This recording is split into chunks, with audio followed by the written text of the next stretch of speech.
नारद रचित भक्ति सूत्र। प्रेम रूपा भक्ति का स्वरूप। हम्म। तो नारद जी अब हमें प्रेम का पाठ पढ़ाएंगे। हम अब पाठशाला में है नारद जी की पाठशाला में।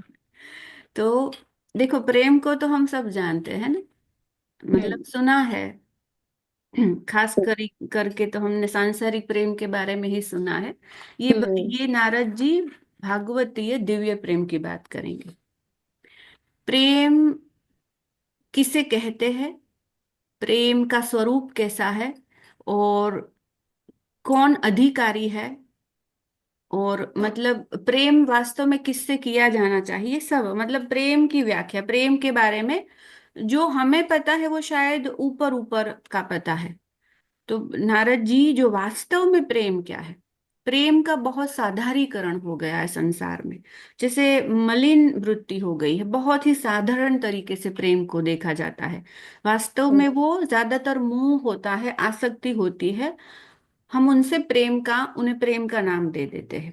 किसी भी वो भाव में हो, संसार में कोई भी भाव हमारा जो माता पिता से, भाई बंधु से, मित्र से, सुहृद से, पति पत्नी से, बच्चों से, या वस्तु से, व्यक्ति से, परिस्थिति से, हम जो उन्हें प्रेम कहते हैं, तो वो वास्तव में प्रेम है क्या? ये सब कुछ भी संशय होगा तो सब यहाँ पे नारद जी पूर्णतः उनकी व्याख्या करेंगे कि प्रेम अर्थात क्या है ना। प्रेम बहुत गरिमामय शब्द है, बहुत ही जिन मतलब अ, गूढ़ शब्द है। जैसे हम गोपियों के प्रेम को, राधा कृष्ण के प्रेम को, यशोदा कृष्ण के प्रेम को बहुत ही हल्के में ले लेते हैं, और ऐसा अपने को हम निरूपण करते हैं, हम उन भाव में। लेकिन हाँ, वो भाव, वो स्थिति क्या है, ये सब तभी हम उस प्रेम को प्राप्त करने के लिए, देखो, जानेंगे कहाँ ना, जाने बिनु जाने होई ना प्रतीति, बिनु प्रतीति होई ना प्रीति। तो जानेंगे तभी उन वो प्रेम को पाने की लालसा होगी, और प्रेम को पाने की लालसा ही सर्वोत्तम है। सत्संग का, ग्रंथों का, भक्तों का संग, चरित्र वही है कि हमारे अंदर वो प्रबल प्रेम की लालसा ये हो जाए, हृदय में उत्पन्न हो जाए। यही सर्वोत्तम है, वो दिव्य प्रेम की लालसा, कि मैं भी क्यों ना प्राप्त करूं, मुझे भी क्यों ना, हम सबका अधिकार है, बिल्कुल है। तो बस ये जग जाए आंतरिक कि मुझे भी वो प्राप्त करना है, मुझे भी वो दिव्य प्रेम का सच्चिदानंद, जो कहते हैं भगवान रसो वैसे ब्रह्म, मुझे मुझे भी वो रस चाहिए। और ये लालसा ही, लालसा जगने पर ही भगवान आएंगे। जब जब कोई तरसेगा तभी घनश्याम बरसेगा। जब गोपी भी रोते हुए कहती है कि प्रभु अब आ जाओ, उनके हृदय में जो तीव्र लालसा थी, वही लालसा के कारण प्रभु प्रकट हुए। रुरुदु सुस्वरम राजन कृष्ण दर्शन लालसा। तो ये व्याकुलता, ये लालसा प्रकट हो जाए हमारे हृदय में। तो ये प्रेम को जानने के बाद हम भी बस वो पाने की दौड़ में लग जाए, यही है जीवन की जैसे सार्थकता। तो नारद जी कहते हैं, अथा तो भक्ति व्याख्या श्यामः। अब हम भक्ति की व्याख्या करेंगे। जैसे कि महाभारत में है ना कि अथ महाभारत गाथा। अथा माने अब, अतः है ना, अथा माने कि अब। जैसे नारद जी ने कहा, पहले पहले भी मैंने बहुत ग्रंथ लगा, एक प्रमाणिन का पर्याय ये भी है। जैसे नारद जी ने कहा, हमने पहले भी ग्रंथ की रचना तो की है अलग अलग प्रकार के, लेकिन अब बोले मैं भक्ति की व्याख्या करूंगा। क्यों ऐसा कहना पड़ा? क्योंकि ये पूर्ण शुद्ध भक्ति की अभी बात कर रहे नारद जी। हम जो प्रेम जानते हैं, हम जो भक्ति जानते हैं, वो वो क्रिया प्रधान भक्ति को जानते हैं। कि नारद जी ने भी पहले यही वर्णन किया। भक्ति माने, उन्होंने पहले भी भक्ति की व्याख्या की, लेकिन वो क्रिया प्रधान भक्ति थी, कर्म प्रधान भक्ति थी। दो प्रकार की भक्ति होती है मुख्य मुख्य रूप से, हम थोड़ा सा बाहरी उनका परिवेश देखें तो एक होती है कि जैसे क्रिया प्रधान भक्ति है ना, अ, वेदी भक्ति, और एक होती है रागानुगा भक्ति। तो यहाँ पे नारद जी वो रागानुगा भक्ति की बात कर रहे हैं। शुद्ध मतलब भक्ति का जो शुद्ध स्वरूप है। यहाँ पे ना कोई नारद जी कहेंगे कि ये पूजा करनी है, ये पाठ करना है, ये अनुष्ठान करना है, ये कोई क्रिया करनी है, ऐसे बैठना है, साधना करनी है। कोई भी क्रिया की बात नहीं है, ये भाव की बात है। तो ऐसी भक्ति, इसलिए कहा कि अब मैं वो भक्ति की व्याख्या करूंगा जो शुद्ध है, विशुद्ध है, प्रेम है। और प्रेम के आगे एक बार कहा कि जब प्रेम प्रकट हो जाए फिर तो छाप तिलक सब छीन ही रहे, तो उससे नैना मिलाएंगे। एक बार भगवान से वो नैना मिल जाए, एक मतलब वो स्थिति आ जाए, वो प्रेम प्रकट हो जाए, फिर तो फिर कोई कोई शरीर का ही अस्तित्व नहीं रह गया तो क्रिया का क्या अस्तित्व रहेगा। शरीर ही जहाँ पे शरीर की सुधि नहीं रहती वहां पे कौन सी क्रिया, कौन सा अनुष्ठान आएगा। तो ये भक्ति की बात है, और ये बहुत सुंदर है। मतलब यही सार वस्तु है, और इससे इससे ऊपर कुछ नहीं है। और ये हर एक जीव का अधिकार भी है। तो नारद जी कहते हैं अब अथ और अतः शब्द से ये प्रतीत होता है कि भक्ति मार्ग के आचार्य परम भक्त शिरोमणि सर्वभूत हित में रत दयानिधि देवर्षि नारद जी अन्य नए सिद्धांतों की व्याख्या तो कर चुके। देखो, बोले सिद्धांत तो कह चुके, वो सब नेम नियम तो पहले कह चुके, वो वेदी भक्ति में अमुक अमुक क्रिया कर्म कांड जो भी है। सिद्धांत की बात नहीं हो रही यहाँ पे, सिद्धांत से परे। सिद्धांत चाहिए पहले, सिद्धांत से ही शुरू करना है, वो नियम से ही शुरू करना है। ये तो देखो, इसलिए हम ये अभी मतलब बाद में ले रहे, हमने रामायण को पढ़ा क्योंकि सबसे पहले हम इनको अगर पढ़ते, हम वो इतने शुद्ध स्वरूप को नहीं जान पाते। लेकिन अब रामायण की कृपा से हम इनको कुछ जान पाएंगे, है ना। सिद्धांत तो हो गया, नेम जगावे प्रेम को, नियम करते करते शरीर सेवा में रखते रखते शरीर से क्रिया करते करते ही मन तक पहुंचा जाता है। तो बोले सिद्धांतों की व्याख्या तो कर चुके, वो तो हो चुकी। अब उनसे परे, उनसे ऊपर भी उठना है ना, हम केजी में थोड़ी रहेंगे नीचे। सिद्धांत माने अब अभी वो निचली भक्ति का स्तर है, उनसे ऊपर प्रेम भक्ति। ये तो कर लिए, ये तो हम करते हैं, हम बरसों से कर रहे, बरसों से नहीं जन्मों से कर रहे, अब उन ऊपर उठना है। तो अब जीवों के कल्याणार्थ परम कल्याणमयी भक्ति के स्वरूप और साधनों की व्याख्या आरंभ करते हैं। सात्व अस्मिन परम प्रेम रूपा। तो दूसरा सूत्र है, पहले कहा कि मैं अब भक्ति की व्याख्या करता हूं, अर्थात तो भक्ति व्याख्या श्याम। दूसरा सूत्र है सात अस्विन परम प्रेम रूपा। वह भक्ति ईश्वर के प्रति परम प्रेम रूपा है। ये ऐसी भक्ति की प्रेम रूप है, बस वो प्रेम रूपा है। भक्ति के अनेक प्रकार बतलाए गए हैं, परंतु नारद जी जिस भक्ति की व्याख्या यहाँ करते हैं वह प्रेम स्वरूपा है।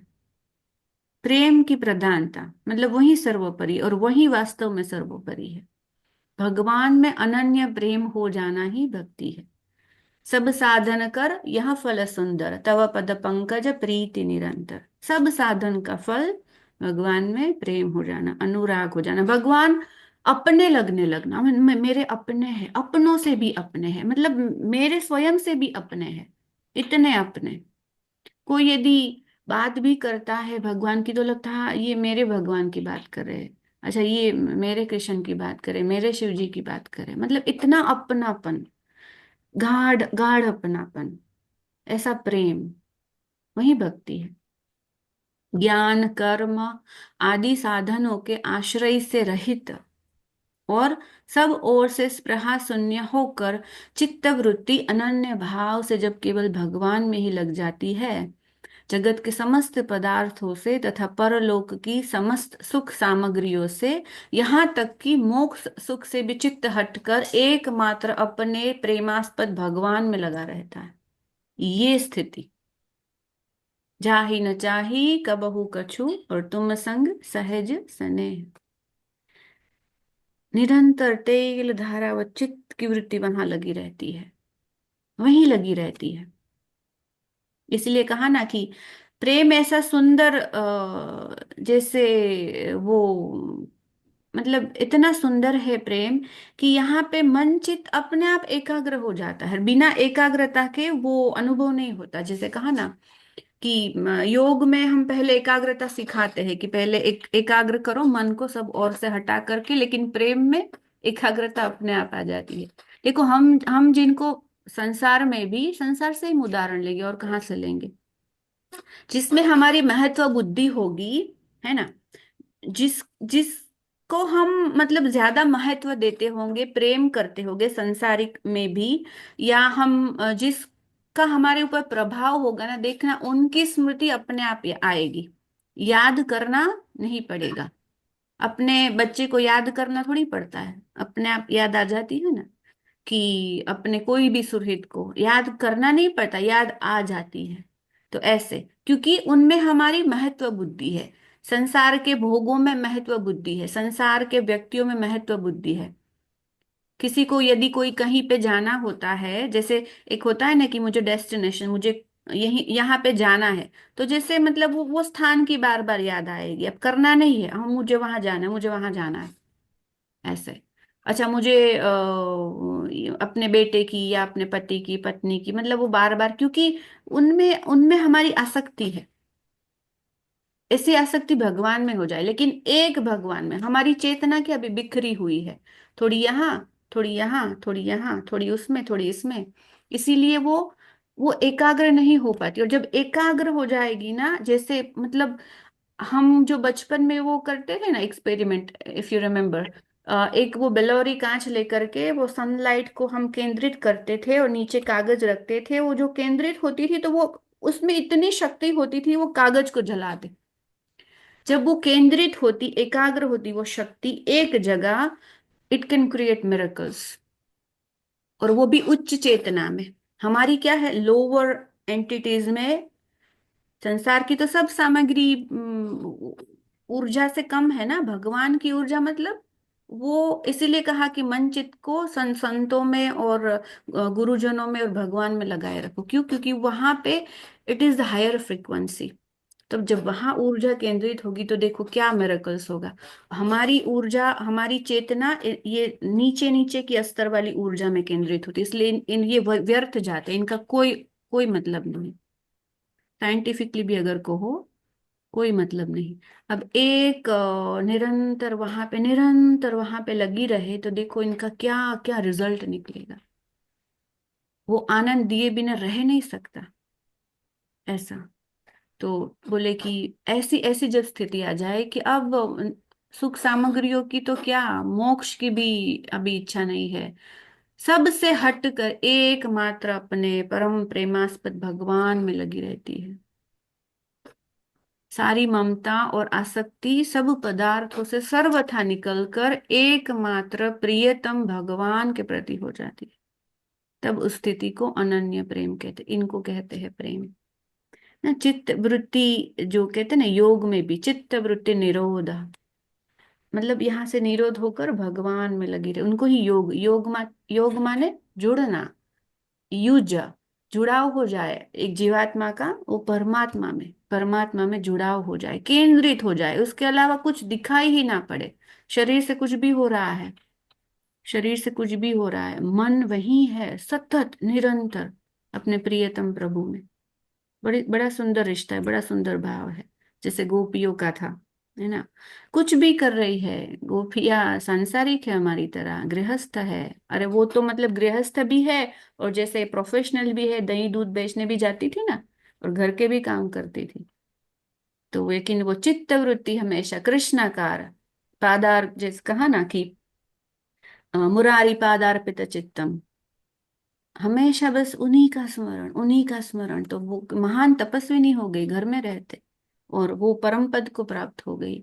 ये अनन्य प्रेम, ये प्रेम की एक परिभाषा कही, कहा अमृत स्वरूपा।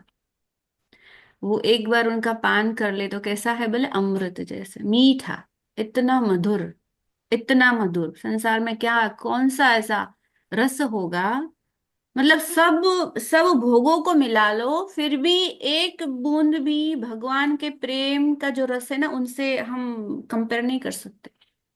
अमृत स्वरूप, अमृत स्वरूप है। तभी तो वेद ने भी कहा कि भगवान रस रूप है। भगवान अर्थात क्या? भगवान अर्थात ये सिर्फ विग्रह नहीं, भगवान अर्थात रस रूप जो है, वो भगवान। तो भगवान में जब ऐसा प्रेम हो जाएगा तो क्या होगा फिर? वो बोले अमृत है। फिर क्यों कोई वहां से नीचे उतरना चाहेगा भाई? जो अमृत मिल जाता है, तब कोई हम्म। क्यों यहाँ पे भटकेगा? मूर्ख होगा तो वो यहाँ पे आएगा नीचे। एक बार जरा वो प्रयास तो करे कि वो अमृत भी मिले हमें। सब सब थोड़ी झूठ कह रहे हैं, ये सब लिखा है, सबका अनुभव है, संतों का ग्रंथ ऐसे कह रहे, लिख रहे, संत जन द्रवित होकर कह रहे कि जरा वो अमृत को पा तो लो, ये सब भूल जाओगे, मतलब छूट जाएगा। तो हमें भी प्रयास करना चाहिए वो अमृत को प्राप्त करने के लिए। फिर तो ये फिर कहा ना, फिर छूट गए अब। मीराबाई कहती है कि अब तो भव सागर जैसे सूख गयो है, फिक्र नहीं मोहे तरनन की, मोहे लागी लगन हरि चरणन की। उनको उनको वो प्राप्त कर लिए अमृत, इसीलिए कहा ना अब तो ये सब सूख गयो है, भव सागर सबरो सूख गयो है। अब क्या? अब इसमें कहाँ रस है? तो सूख गया। अब तो मुझे डूबने का भी खतरा नहीं, अब तो मैं तर गई हूँ। मोह लागी लगन हरि चरणन की। तो ऐसा अनन्य प्रेम ये वास्तव में अमृत है, सबसे अधिक मधुर है। मधुराधिपते अखिलम मधुरम, मधुर से भी मधुर, अधिक मधुर। और जिसको यह प्रेमामृत मिल जाता है और वहां उसे पाकर अमर हो जाता है। फिर शरीर मरेगा, फिर हम क्यों मरेंगे भाई? हम तो अमर हो गए। जैसे कबीर जी कहते हैं कि हरि मरे तो हम मरे, हमरी मरे बलाए। हरि मरे तो हम मरे, हमरी मरे बलाए। सांचे गुरु का बाल का, मरे न मारा जाए। कबीरा मरे न मारा जाए। हरि अमर है, हरि सनातन है, तो मैं भी हरि का बाल का, मैं भी सनातन। ऐसी मतलब अब अमर हो गए, अब मरेगा शरीर, क्या फर्क पड़ता है? लौकिक वासना समाप्त हो गई ना, वही तो मृत्यु है, और क्या है? हम लौकिक तो कुछ रहा नहीं, सब अलौकिक हो गया, अब सब अलौकिक हो गया। शेष चर्चा आगे। आज का ये भाव ईश्वर के चरणों में समर्पित करते हुए अब सभी के हृदय में विराजमान प्रेम प्रभु को मेरा प्रणाम। सर्वे भवन्तु सुखिनः।